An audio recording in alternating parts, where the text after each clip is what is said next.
All right, the Mazda 3 struts are on. So this is the side that goes up. You put the nut through here. As you can see, I still have this one hanging. And all I have to do is pull it right now because it's taped. There we go. So there comes that. It was taped to it, but I already tightened everything here. So this side goes up, and the only way you gotta install it is like this on the strut.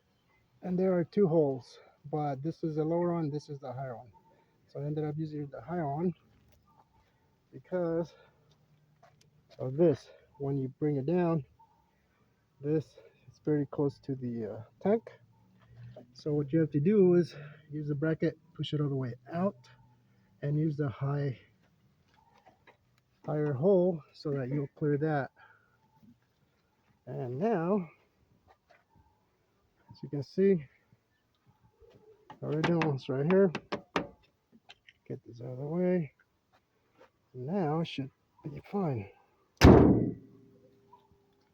So the edges are perfectly normal, not like the Miata. So this one's done, and that's what it looks like when you pop the. Let's see if I can get a good look in there.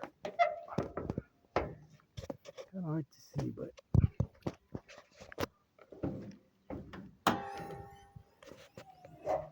there you go.